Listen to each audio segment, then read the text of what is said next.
You have experience as a first responder and currently work in the first responder wellness field. What are suggestions you have for others who want to bring up topics of mental health and suicide risk or prevention with first responders in their lives? Often we are reluctant to bring up the difficult subjects such as suicide and mental wellness. We're afraid of offending that person. We're afraid they'll get angry. We're not questioning their abilities. We're not questioning their resilience or anything else like that. But if you suspect, if you have any reason to believe that they could possibly be at risk, we know from talking to suicide survivors and their families, we know that oftentimes just asking the question, are you thinking about killing yourself? Are you okay? Bringing up that question, maybe they're reluctant to come and start that conversation, but once somebody asks that question, they're much more apt to maybe open up and say, yes, I'm struggling, or, I could need some help, or, well, not necessarily, but, any kind of pause or hesitation like that. If they're not thinking about it, they're immediately going to answer, no, I'm not thinking about that. So I would suggest, if you suspect, if you have any concerns about somebody, speak up. Can you tell us why it is sometimes difficult for first responders to talk about their mental health and well-being, as well as the barriers they face to seeking help? Here's the thing. As first responders, whether it's police, fire, EMS, corrections, dispatch, the traditional first responder community, and even the extended first responder community, we're here to help. That's what we're here for. That's what we went to training for. That's what we signed up for. That's what we knew we were going to do, because that's what we want to do with our lives, is we want to help people. For us to have to sit back and admit, I need help, I'm struggling, we first have to acknowledge that I am in this position. That takes a certain amount of self-awareness. Now I've got to admit, I can't fix everything. I might need help from somebody.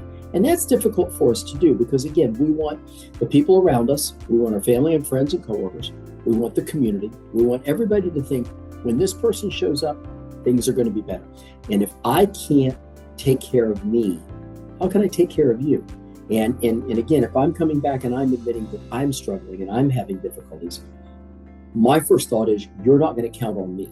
You're not going to depend on me, whether you're one of my coworkers, which is, I will tell you, for most first responders, what their coworkers think of them is far more important than almost everybody else. When I show up, I need everybody there to know things are going to be better. He's here. I can count on him. He's a warrior. He's going to do what we need to do. We're going to be okay. That's extremely important to me, that those people think that. And for me to come and say to any of my coworkers, I'm struggling with this, my initial question is going to be, will they count on me in the future? If it's going to my leadership, then the question becomes, can you count on me for promotion? Can you count on me to lead things? Am I somebody that's dependable? If I can't do these things for myself, how can you expect me to step up and represent and take care of other people? And we know for a fact that that's not what supervisors think. In fact, anybody that comes forward and says, hey, I'm struggling, I need some help, to me, that's my warrior. That's my sign of strength. That's the person that's going, look, I can't do it.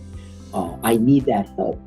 One of the things we've seen some agencies do here in Ohio is do wellness checks for their personnel. But one of the things we stressed, and these agencies are doing it, is from the boss on down. Because if the boss is saying to, look, go do this, but I'm not going to, what that says is, I don't believe in it, but I'm making you do it so I can check a box.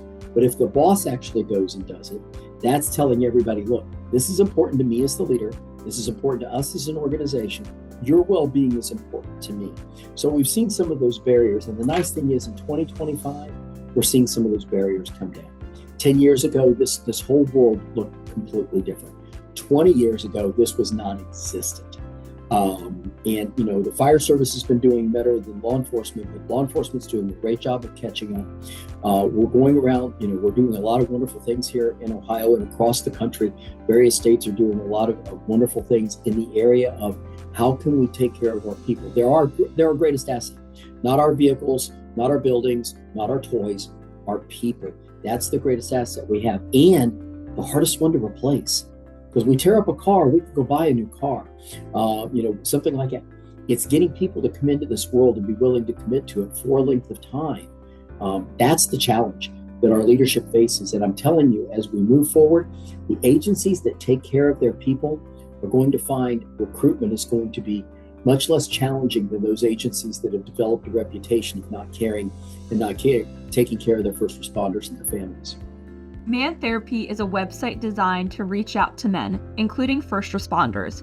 What aspects of Man Therapy do you think resonate most with the first responder community, and why? I think what really resounds with first responders in Man Therapy is the fact that really great information, really top-notch information, is kind of packaged in a somewhat tongue-in-cheek manner.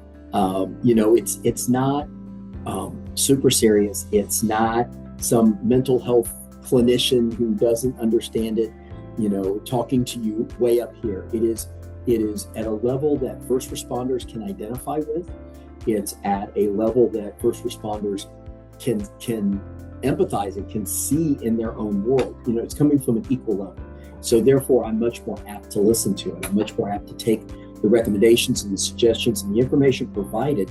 I'm much more apt to take it to heart because I realize they're interested in me. They're interested in me as an individual. They're interested in me as a first responder. And I heard something that I thought was kind of cool, which was, along the lines of Man Therapy and how this equates to our female first responders, because we have a large number of female first responders. Is somewhere in your life you have a man, whether it's dad, boyfriend, husband, friend, coworker, boss, subordinate.